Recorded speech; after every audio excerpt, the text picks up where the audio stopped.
नमस्कार दोस्तों, स्वागत है आपके अपने YouTube चैनल आरजीएस में।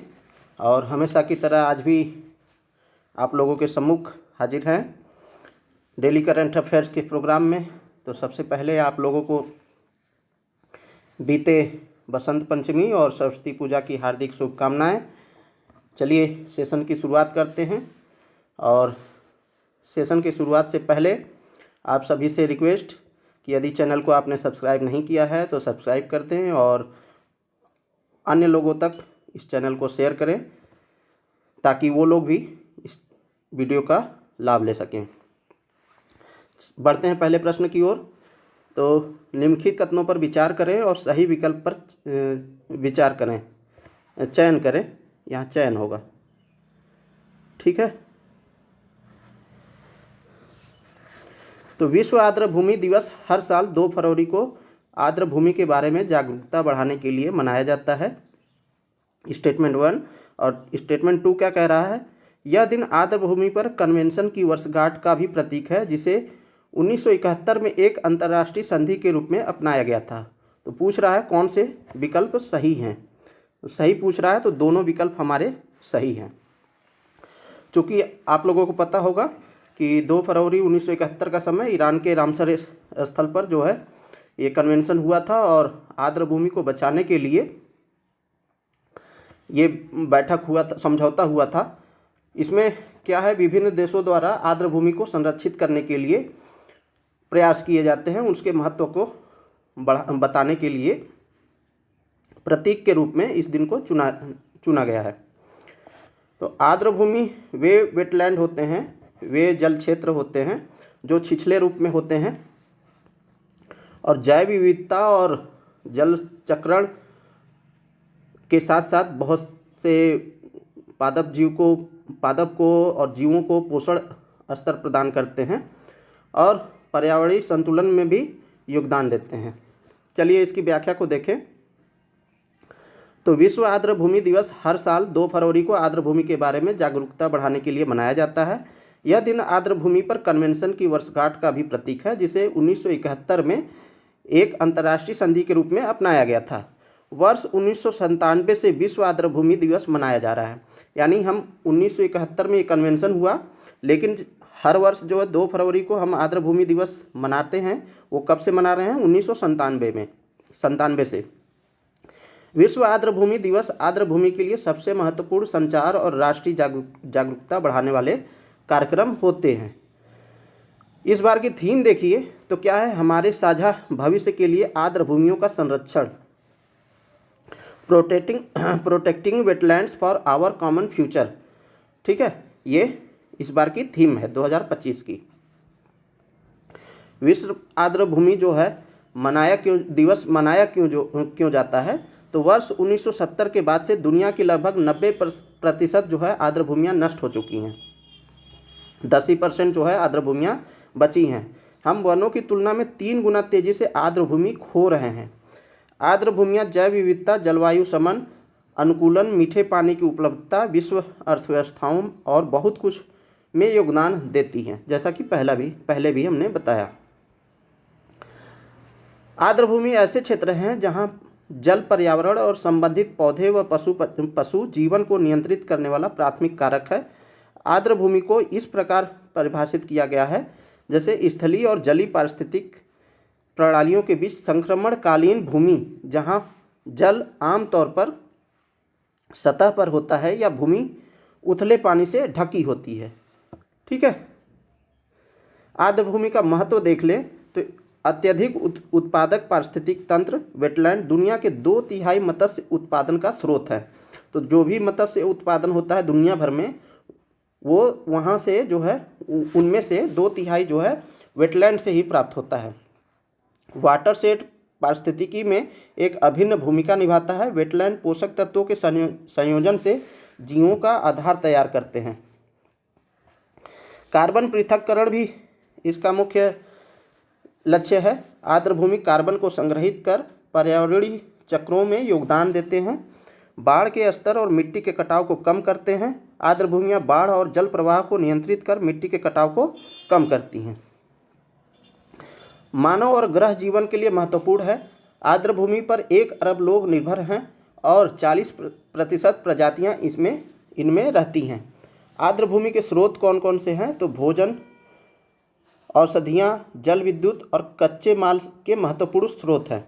ये आर्द्र भूमियों से हमें प्राप्त होती हैं। भोजन जीवों के लिए और जलीय पौधों के लिए, ठीक है। वहाँ से कुछ औषधियाँ भी मिलते हैं, जैसे मिथिला मखाना हो गया, सिंघाड़ा हो गया, ये सब कहाँ से मिलते हैं? आर्द्र भूमि से मिलते हैं, ठीक है। और मखाना जो है कमल के बीज से बनता है, आप लोग भली भांति परिचित होंगे। और मिथिला मखाना जो है बिहार का है, जीआई टैग जिसे दिया गया है। तो ये सब आर्द्र भूमियों से मिलती हैं। आर्द्र भूमियों का सांस्कृतिक और आध्यात्मिक महत्व भी है। आर्द्र भूमियाँ परिवहन, पर्यटन और सांस्कृतिक भलाई में भी योगदान करती हैं। जैसे परिवहन, एक जगह से जाना हो तो दूसरे जगह जाना हो, एक जगह से दूसरे जगह जाना हो तो उसमें भी काम करती हैं। पर्यटन, जैसे भोपाल के सिटी में राजा भोज का जो वेटलैंड है, वहाँ भी आप जो है आप उसको देख सकते हैं। तो वहाँ पर बहुत सारे पर्यटक जाते हैं। सांस्कृतिक भलाई में भी योगदान देते हैं। जैसे विभिन्न प्रकार के तीज त्यौहार जो हैं वो पानी में ही मनाए जाते हैं। जैसे बिहार में सबसे प्रचलित है छठ पूजा, जो कि आज पूरे भारत में फैल चुका है। तो वो पानी में ही सूर्य भगवान को अर्घ्य दिया जाता है। औद्योगिक लाभ भी हैं इससे। आर्द्र भूमियाँ वाणिज्यिक मछली पालन और अन्य उद्योगों के लिए आवश्यक भी होते हैं, ठीक है। आर्द्र भूमि को खतरा भी है, जैसे शहरीकरण। शहरी क्षेत्रों में आवासीय और औद्योगिक विकास से आर्द्र भूमि पर दबाव बढ़ रहा है, जो सार्वजनिक जल आपूर्ति के लिए महत्वपूर्ण है। ये शहरीकरण से जल तनाव की स्थिति उत्पन्न होती है। अब जल तनाव क्या है, ये कमेंट बॉक्स में आप बताइएगा। कृषि जो है, आर्द्र भूमि को कृषि भी एक खतरा है।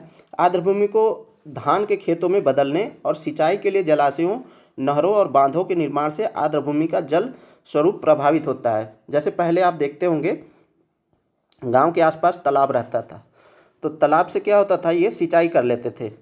तो यहाँ का पानी खत्म हो गया, जब पानी खत्म हो गया तो उसको खतरा हो गया, ठीक है। जलवायु परिवर्तन, तापमान वृद्धि, वर्षा में बदलाव, प्राकृतिक आपदाओं से आर्द्र भूमि पर असर पड़ सकता है, ठीक है, और पड़ भी रहा है। तल कर्षण, आर्द्र भूमि या नदी तल के सामग्री हटाने से जल स्तर कम हो जाते हैं, जिससे आसन्न आर्द्र भूमि सूख सकती हैं। ड्रेनिंग भी एक मुख्य कारण है। आर्द्र भूमि से पानी निकालने से जल स्तर घटता है और भूमि सूख जाती है। लवणीकरण भी एक मुख्य कारण है। अत्यधिक भूजल दोहन से लवणीकरण की स्थिति उत्पन्न हो रही है, जो आर्द्र भूमि को प्रभावित करती है, जिसे हम लीचिंग कहते हैं। जैसे ये लैंड है और यहाँ पर जो है ये पानी है, ठीक है। और जब अत्यधिक दोहन होता है तो क्या होता है, जो मिनरल्स तत्व होते हैं वो नीचे चले जाते हैं, ठीक है। तो लवणीकरण बढ़ जाता है। रामसर कन्वेंशन के बारे में देख लेते हैं। तो रामसर कन्वेंशन जो है 1971 में ईरान के रामसर में हुआ था। यह आर्द्र भूमि के संरक्षण और उपयोग के लिए अंतर्राष्ट्रीय समझौता है। वर्तमान में सम्मेलन के लिए 172 अनुबंधकारी पक्ष हैं, जिनमें 2521 आर्द्र भूमि स्थल हैं। अब ये बढ़ करके 2525 हो गया है, ठीक है। तो ये डाटा अपडेट कर लीजिएगा। जिसका कुल क्षेत्रफल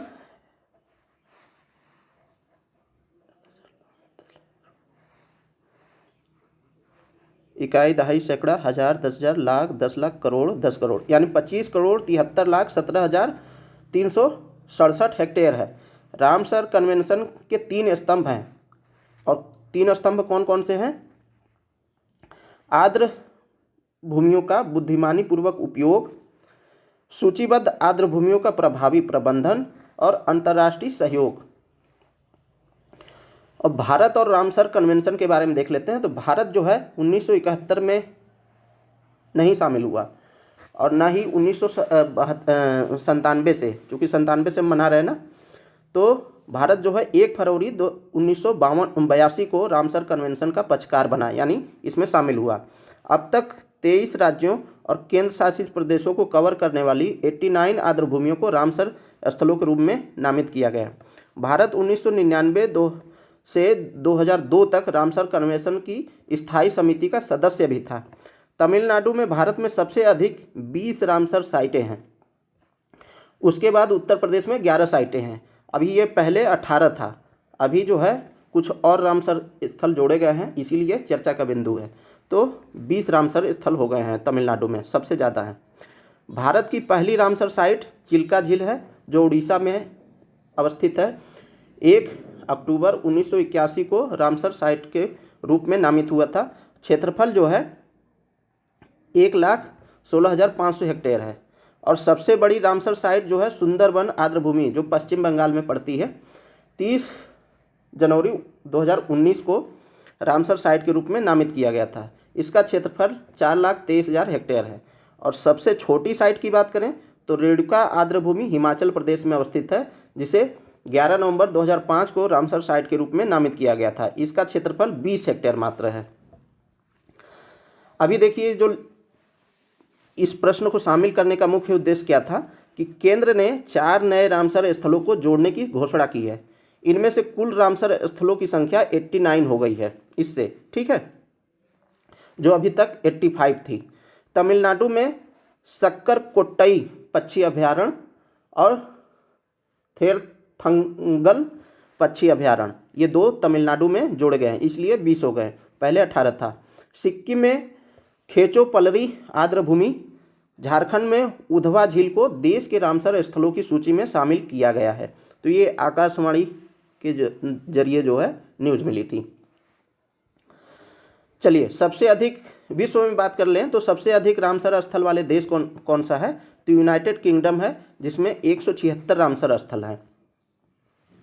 वहाँ देखे होंगे कि फ्रेगमेंटेड लैंड है, तो इसलिए वहाँ पर आर्द्रभूमि ज़्यादा है, बिखरी हुई भूमि ज़्यादा है, इसलिए वहाँ पर आर्द्रभूमि भी ज़्यादा है और वहाँ रामसर स्थल भी 176 हैं। उसके बाद मैक्सिको का स्थान आता है, 144 है।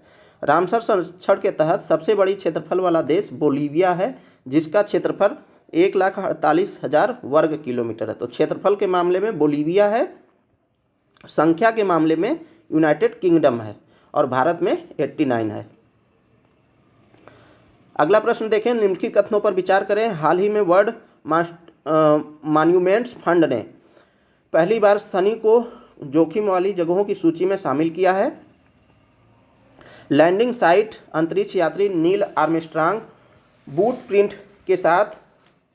के साथ अपोलो 11 मिशन की 100 से अधिक अन्य स्थलाकृतियों को संरक्षित करती है। तो इसमें से पूछ क्या रहा है? सही कथन पूछ रहा है। तो ये तो पहला ऑप्शन हमारा गलत है, क्योंकि शनि को नहीं, ये चंद्रमा को किया गया। चंद्रमा को जोखिम वाली जगहों की सूची में डाला है किसने? वर्ल्ड मॉन्यूमेंट फंड ने। तो सही पूछ रहा है, तो आंसर हमारा केवल 2 हो जाएगा। व्याख्या देखें इसकी। वर्ल्ड मॉन्यूमेंट्स फंड ने इस साल अपने सांस्कृतिक धरोहरों की लिस्ट में चांद को भी शामिल किया है। चंद्रमा को वर्ल्ड मॉन्यूमेंट्स फंड की 25 इंडेंजर्ड हेरिटेज साइट लिस्ट में शामिल किया गया है। इन्हें सबसे अधिक खतरा है नए अंतरिक्ष युग की शुरुआत और चंद्रमा पर मानवता की मौजूदगी से संबंधित 90 से अधिक ऐतिहासिक चंद्र स्थलों की मेजबानी के कारण फंड ने अपनी 2025 वॉच लिस्ट में चंद्रमा को शामिल किया है। World monuments fund watch list में क्या है शामिल? तो समूह की एक विज्ञप्ति के अनुसार नए अंतरिक्ष युग की शुरुआत और चंद्रमा पर मानवता की मौजूदगी से संबंधित 90 से अधिक ऐतिहासिक चंद्र स्थलों की मेजबानी के कारण जो है कि होगा, फंड ने अपनी 2025 वॉच लिस्ट में चंद्रमा को शामिल किया है। इन स्थलों में ट्रैक्विलिटी बेस शामिल है, जहां मनुष्य पहली बार चंद्रमा पर कदम रखा था। फंड के अनुसार लैंडिंग साइट अंतरिक्ष यात्री नील आर्मस्ट्रांग के ब्लूप्रिंट के साथ अपोलो 11 मिशन की 100 से अधिक अन्य स्थलाकृतियों को संरक्षित करती है। वर्ल्ड मोनूमेंट फंड की चीफ एग्जीक्यूटिव कौन है? बेनेडिक्स ने इस मामले में कहा, चंद्रमा को तेजी से बढ़ती मून एक्टिविटी के चलते इस लिस्ट में जोड़ा गया है। यानी हर लोग जो है पहुंचना चाह रहे हैं चंद्रमा पर। ठीक है, तो अभी जो है हाल ही में भारत भी अपना दक्षिणी पोल पर जो है चंद्रमा के दक्षिणी पोल पर लैंडिंग किया था, और उस जगह पर जहां पर लैंडिंग किया था उसे क्या नाम दिया गया था, यह आप कमेंट बॉक्स में बताइएगा। इनके अनुसार इन गतिविधियों में प्रोटेक्शन प्रोटोकॉल की कमी के कारण चंद्रमा के हेरिटेज साइट की गंभीर खतरा है। रिपोर्ट के अनुसार चंद्रमा पर मानव और रोबोटिक्स एक्टिविटी बढ़ रही है। नासा का आर्टेमिस प्रोग्राम 2025 तक चंद्रमा पर एक स्टेबल बेस बनाने की योजना पर काम कर रहा है। तो आर्टेमिस मिशन जो है नासा का है, जो 2025 तक जो है चंद्रमा पर एक बेस स्टेशन बनाएगा, स्टेबल बेस स्टेशन। फंड ने 1996 में अपनी वॉच लिस्ट लॉन्च की थी। तब से इसने लगभग 350 वॉच साइटों पर परियोजनाओं में $120 मिलियन से अधिक का योगदान दिया है। दृढ़ता के साथ यह साइटों को अतिरिक्त $300 मिलियन का उत्पादन प्रदान करता है। भारत का जो है चंद्रमा पर जाने का मानव यान भेजने का जो है लक्ष्य क्या है, वो भी कमेंट बॉक्स में आप बताइएगा। पिछले वीडियो में हमने बता रखा है। कोई देश केवल उसकी मिट्टी से नहीं बनता, ये अगला प्रश्न है। कोई देश केवल उसकी मिट्टी से नहीं है, बल्कि देश उसके लोगों से है। प्रसिद्ध कथन किस कवि से संबंधित है? तो जैसा कि आप लोगों को पता है कि 1 फरवरी को हमारी वित्त मंत्री जी आदरणीय निर्मला सीतारमण जी ने वित्त वर्ष 2025-26 के लिए बजट प्रस्तुत किया। तो उन्होंने एक कोटेशन कहा कि कोई देश केवल उसकी मिट्टी से नहीं है, बल्कि देश उसके लोगों से है। तो ये प्रसिद्ध कथन जो है तेलुगु कवि थे गुराजादा अप्पा राव जी, उनसे संबंधित है। ठीक है, और वित्त मंत्री जी ने ज्ञान का बजट कहा, तो ज्ञान। ठीक है, जी फॉर गरीब, Y for youth, A for अन्नदाता और एन फॉर नारी। तो इसको लेकर के उन्होंने बजट प्रस्तुत किया। तेलुगु कवि और नाटककार श्री गुराजादा अप्पा राव के प्रसिद्ध कथन कोई देश केवल उसकी मिट्टी से नहीं बल्कि देश उसके लोगों से है कथन को उद्धृत करते हुए वित्त मंत्री ने केंद्रीय बजट 2025-26 में प्रस्तुत किया। इसमें सबका विकास लक्ष्य के साथ समस्त क्षेत्रों को संतुलित विकास का लक्ष्य रखा गया है। इसी लक्ष्य के अनुरूप वित्त मंत्री ने विकसित भारत के व्यापक सिद्धांतों का उल्लेख किया, जो इस तरह से है, जैसे गरीबी से मुक्ति, 100% अच्छे स्तर की स्कूली शिक्षा, बेहतरीन सस्ती और सर्वसुलभ स्वास्थ्य सेवाओं तक पहुँच, 100% जो है कुशल कामगार के साथ सार्थक रोजगार, आर्थिक गतिविधियों में 70% महिलाएं, हमारे देश को food basket of the world बनाने वाले किसान। बजट से संबंधित 2 वीडियो मैंने इसी चैनल पर अपलोड किए हैं, वो आप लोग देख सकते हैं। पहले वीडियो में जो है बजट के बारे में, बजट क्या होता है, उसकी बेसिक टर्मिनोलॉजी क्या होती है, उसके बारे में बताया गया है। और दूसरे वीडियो में जो है बजट की विशेषताओं के बारे में बताया गया है, जो कि 1 फरवरी को वित्त मंत्री जी ने प्रस्तुत किया था। यहाँ ज्ञान का मतलब है गरीब, युवा, अन्नदाता और नारी शक्ति। पेश किए गए 2025-26 पर कुल जो है 50,65,345 करोड़ रुपए खर्च किए जाएंगे। तो ये डाटा आपको याद रखना है, 50.65 लाख करोड़ रुपए। ठीक है, तो ये आप डाटा याद रखेंगे। और आप लोगों से विशेष निवेदन कि आप लोग जो है बजट का दोनों वीडियो जरूर देखिएगा। निम्नलिखित कथनों पर विचार कीजिए। हाल ही में फोर्ब्स की बिलियनियर्स की सूची 2025 ने जेफ बेजोस को स्थान मिला। ठीक है, फोर्ब्स साल 1987 से ही दुनिया के अरबपतियों पर नज़र रख रहा है। पूछ क्या रहा है, इनमें से उपयुक्त में से कौन से कथन जो है गलत पूछ रहा है। तो यहाँ पर गलत बताना है, ये आप सर्कल कर लिया कीजिए जब भी जो है आप क्वेश्चन का आंसर दें तो आप उसमें सर्कल कर लें कि पूछ क्या रहा है, नहीं तो क्वेश्चन हमारा आते हुए भी गलत हो जाता है। ठीक है, तो यहाँ पर गलत क्या पूछ रहा है, तो गलत पूछ रहा है कौन से गलत है। तो यहाँ पर जो है ये जेफ बेजोस नहीं है, ठीक है, बल्कि एलोन मस्क के टेस्ला के मालिक जो है एलोन मस्क को स्थान दिया गया है। तो गलत हमारा केवल एक हो जाएगा। चलिए व्याख्या को देखें। तो 1 जनवरी 2025 तक दुनिया के सबसे अमीर व्यक्ति टेस्ला और स्पेस एक्स के सीईओ एलन मस्क हैं। उनकी संपत्ति 421.1 बिलियन डॉलर है। भारतीय रुपया के अनुसार जो है आप कैलकुलेट कीजिएगा कितने करोड़ हो जाते हैं। मई 2024 के अंत में वे फ्रांस के बर्नार्ड अर्नाल्ट को पछाड़कर पहले स्थान पर आ गए थे। ठीक है, फोर्ब्स की बिलियनियर्स लिस्ट में दुनिया के सबसे अमीर लोगों की जानकारी दी जाती है। इस लिस्ट में अरबपतियों की कुल संपत्ति, उनके कारोबार में हुए मुनाफे नुकसान की जानकारी दी जाती है। ठीक है, फोर्ब्स हर साल 1987 से ही दुनिया के अरबपतियों पर नज़र रख रहा है।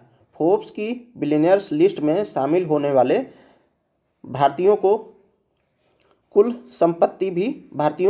संपत्ति भी बढ़ती जा रही है। ठीक है, फोर्ब्स के अनुसार।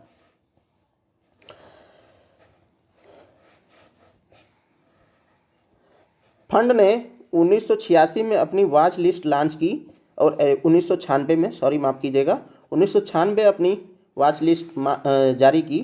तब से इसने लगभग 350 वॉच साइटों पर परियोजनाओं में 100 बिलियन, सॉरी ये तो पिछले क्वेश्चन का है, चलिए कोई नहीं, आगे बढ़ते हैं। अगले प्रश्न पर देखते हैं। हाल ही में 72 फीट की देश की सबसे ऊंची हनुमान प्रतिमा का उद्घाटन कहाँ हुआ है। तो हनुमान जी की प्रतिमा का उद्घाटन हुआ है, कितना फीट ऊंचा, 72 फीट, देश की सबसे ऊंची है, किसके मामले में, हनुमान जी के मामले में। ठीक है, तो मुंबई, पुणे, हैदराबाद, बेंगलुरु, तो कहाँ पर किया गया है, तो बेंगलुरु में किया गया है। इसकी व्याख्या को देखें तो बेंगलुरु में HBR लेआउट के कचरा कनाहल्ली में, तो आप इसको तो आसानी से याद कर सकते हैं, कचरा कनाहल्ली में स्थित अयोध्या कोइंडाराम, यहाँ फैजाबाद वाला अयोध्या नहीं, यूपी वाला अयोध्या नहीं, ये कर्नाटक की बात कर रहा है। ठीक है, तो अयोध्या कोइंडाराम मंदिर के विशाल परिसर में देश की सबसे ऊंची हनुमान प्रतिमा स्थापित की गई। 72 फुट ऊंची हनुमान प्रतिमा एक अखंड संरचना है जिसका वजन 450 टन है। तो कभी कभी लंबाई भी पूछ लेता है और वजन भी पूछ लेता है। इस अखंड हनुमान प्रतिमा की स्थापना श्री राम चैतन्य वर्धिनी ट्रस्ट द्वारा, तो ये आप ट्रस्ट याद रखिएगा, श्री राम चैतन्य वर्धिनी ट्रस्ट द्वारा 18 स्थानीय क्षेत्रों, पूर्व में 18 गांव के निवासियों के सहयोग से की गई है। हनुमान प्रतिमा की स्थापना सदस्य में श्री राम चैतन्य वर्धिनी ट्रस्ट के प्रमुख सदस्यों में मुनिराजू और धनराज शामिल हैं। प्रतिमा में हनुमान जी के कंधे पर भगवान राम व लक्ष्मण होगा यहाँ पर। ठीक है, तो लक्ष्मण लिख देते हैं, लक्ष्मण विराजे हैं। ठीक है, इसके अतिरिक्त जो है भगवान हनुमान जी की प्रतिमा स्टैचू ऑफ यूनियन नाम से प्रचलित अमेरिका के टेक्सास में स्थापित किया गया था। तो ये स्टैचू ऑफ यूनियन कहाँ पर स्थापित किया गया है, अभी हाल ही में किया गया था 2024 में अमेरिका के टेक्सास में। अब चलिए नेक्स्ट पॉइंट देख लेते हैं। प्रश्न, हाल ही में वैश्विक स्तर पर कॉफ़ी उत्पादन में भारत को कौन सा स्थान मिला है। तो इसमें 7वां स्थान मिला है। तो ये कॉफ़ी देख रहे होंगे, बड़ा अच्छा सा डिज़ाइन बनाया हुआ है और ये कॉफ़ी के बीज है, इन्हीं को पीस करके जो है कॉफ़ी का पाउडर बनाया जाता है और पैक करके आपके घरों में दिया जाता है। चलिए इसकी व्याख्या को देखें तो वाणिज्य एवं उद्योग मंत्रालय ने एक मानक स्तर में कहा कि भारत अब वैश्विक स्तर पर 7वां सबसे बड़ा उत्पादक है, जिसका वित्तीय वर्ष 2023-24 में 1.29 अमेरिकी डॉलर तक पहुंच गया है। यानी कि फॉरेक्स जो है बढ़ रहा है इसके वजह से, कॉफ़ी के उत्पादन से। अब फॉरेक्स में कौन कौन से जो है वस्तुएं शामिल होती हैं, क्या क्या शामिल होता है, वो आप कमेंट बॉक्स में बताइएगा। यह 2020-21 में 719.42 मिलियन अमेरिकी डॉलर से लगभग दोगुना है। जनवरी 2025 की पहली छमाही में भारत ने इटली, बेल्जियम और रूस सहित शीर्ष खरीदारों को 9300 टन से अधिक कॉफ़ी का निर्यात किया है। तो इटली, बेल्जियम और रूस के सहित जो है अन्य खरीदारों के साथ जो है 9300 टन जो है यहाँ से निर्यात किया गया है। भारत के कॉफ़ी उत्पादन का लगभग 3/4 हिस्सा अरेबिक और रोबस्टा बीन से बनता है। तो ये वैरायटी है, ठीक है, प्रजाति है। तो कभी कभी क्वेश्चन में आ जाता है कि इनमें से कॉफ़ी का कौन कौन सी प्रजाति नहीं है, या मैच करने के लिए आ जाता है। तो अरेबिक और रोबस्टा याद रखिएगा, ये भारत में है। इन्हें मुख्य रूप से बिना भुने बीन्स के रूप में निर्यात किया जाता है। हालांकि विज्ञप्ति में कहा गया है कि भुनी हुई और इंस्टेंट कॉफ़ी जैसे मूल्यवर्धित उत्पादों की मांग बढ़ रही है, जिससे निर्यात में तेजी आएगी। भारत की कॉफ़ी मुख्य रूप से पारिस्थितिक रूप से समृद्ध पश्चिमी और पूर्वी घाटों में उगाई जाती है, जो अपनी जैव विविधता के लिए प्रसिद्ध क्षेत्र है। कर्नाटक उत्पादन में सबसे आगे है, जिसने 2022-23 में 2,48,020 मीट्रिक टन का योगदान दिया। इसके बाद केरल और तमिलनाडु हैं। तो सभी तटीय राज्य हैं। तो ये कर्नाटक पहले पर है, केरल दूसरे पर है और तमिलनाडु तीसरे पर है। तो एंटी क्लॉक जब घूम लेंगे आप इस तरीके से तो आपको याद रहेगा, ठीक है। इसकी सफलता के एक प्रमुख उदाहरण जो है अराकू घाटी है, जहां लगभग 1.5 लाख आदिवासी परिवारों ने कॉफ़ी बोर्ड और एकीकृत जनजाति विकास एजेंसी के सहयोग से कॉफ़ी उत्पादन में 20% की वृद्धि की है। अब कॉफ़ी बोर्ड के बारे में देख लेते हैं। उसके पहले जो है हम लोग जलवायु देख लेते हैं कि कॉफ़ी उत्पादन के लिए जलवायु कैसी चाहिए, मृदा कैसी चाहिए। जलवायु जो है उष्ण एवं आर्द्र चाहिए, यानी गर्मी भी हो और मिट्टी में नमी भी हो। तापमान जो है 15 डिग्री सेंटीग्रेड से 28 डिग्री सेंटीग्रेड के बीच में होना चाहिए। वर्षा जो है मध्यम वर्षा चाहिए, 150 से 250 सेंटीमीटर प्रतिवर्ष। तुषार, पाला और हिमपात 30 डिग्री सेंटीग्रेड से ऊपर तापमान और तेज़ धूप काफ़ी फसल के लिए अनुकूल नहीं होते हैं। यानी पाला जब पड़ जाता है या टेम्परेचर जो है 30 डिग्री से ऊपर हो जाए तो उस स्थिति में कॉफ़ी नहीं हो सकती। सामान्यतः यह छायादार पेड़ों के नीचे उगाई जाती है। बेरी के पकने के समय शुष्क मौसम की आवश्यकता होती है। इसके लिए स्थिर जल हानिकारक होता है, यानी जहाँ पर जल भर जाता है, जल भराव जहाँ पर होता है वहाँ पर कॉफ़ी नहीं हो सकता है। समुद्र तल से 600 से 1600 मीटर की ऊंचाई पर या पहाड़ी ढलानों पर फसल उगाई जाती है, क्योंकि वहाँ पर पानी रुकता नहीं है, बह जाता है और आर्द्रता बनी रहती है, ठीक है। बेहतर जल निकास प्रणाली, दोमट मिट्टी कैसी चाहिए होती है, दोमट मिट्टी, जिसमें भरपूर मात्रा में ह्यूमस, आयरन और कैल्शियम जैसे खनिज पदार्थ होते हैं, कॉफ़ी की कृषि के लिए आदर्श होते हैं, ठीक है। कॉफ़ी की कुछ किस्में देखी तो अरेबिक, रोबस्टा, एस्सेलसा, लिब्रिका, टाइपिका, बार्बन, कैटूरा, नगांडा, लारिना, ये सब कॉफ़ी की किस्में हैं, ठीक है। भारतीय कॉफ़ी बोर्ड के बारे में देख लें तो इसका जो है स्थापना जो है एक अधिनियम के माध्यम से 1942 में किया गया था। उसकी धारा 4 के तहत गठित एक वैधानिक संगठन है। यह वाणिज्य एवं उद्योग मंत्रालय भारत सरकार के प्रशासनिक नियंत्रण में कार्य करता है। इसका मुख्यालय जो है बंगलुरु में है, ठीक है। आगे बढ़ते हैं। हाल ही में हिंद महासागर रिम एसोसिएशन का महासचिव किसे नियुक्त किया गया है, ठीक है। तो पवन चांडक, अम्बरीश केंधे, संजीव रंजन, इनमें से कोई नहीं। तो संजीव रंजन हमारे जो है नियुक्त हुए हैं, भारतीय हैं। हिंद महासागर rim association, Indian Ocean Rim Association, IORA short form में बोलते हैं, ठीक है। तो इसके महासचिव नियुक्त हुए हैं संजीव रंजन जी। इसकी व्याख्या को देखें। हिंद महासागर रिम एसोसिएशन के महासचिव महामहिम श्री संजीव रंजन को नियुक्त किया गया है। विदेश मंत्रालय के प्रस्ताव को एसीसी की मंजूरी मिलने के बाद संजीव रंजन को यह पद मिला है। IORA के महासचिव की नियुक्ति मंत्रिपरिषद करती है। तो नियुक्ति कौन करता है? मंत्रिपरिषद करती है। यह नियुक्ति 3 साल के लिए होती है और इसे बढ़ाया भी जा सकता है। महासचिव एसोसिएशन की सभी गतिविधियों के लिए कौम के प्रति जवाबदेही होता है। ठीक है। IORA के महासचिव सदस्य देशों द्वारा नामित उम्मीदवारों में से चुने जाते हैं। हिंद महासागर रिम एसोसिएशन के बारे में देख लें तो IORA का दृष्टिकोण वर्ष 1995 में दक्षिण अफ्रीका के तत्कालीन राष्ट्रपति जो है नेल्सन मंडेला जी भारत आए थे। उसी दौरान भारत यात्रा के दौरान प्रकाश में आया था, जहां उन्होंने कहा, इतिहास और भूगोल के तथ्यों की प्राकृतिक प्रेरणा की अवधारणा के आलोक में सामाजिक आर्थिक सहयोग हेतु हिंद महासागर क्षेत्र के देशों को खुद को मजबूत बनाना चाहिए। तो इतिहास को देखते हुए और भूगोल को देखते हुए क्या करना चाहिए? आर्थिक सामाजिक सहयोग हेतु जो है हिंद महासागर क्षेत्र के देशों को खुद को मजबूत बनाना चाहिए। ठीक है।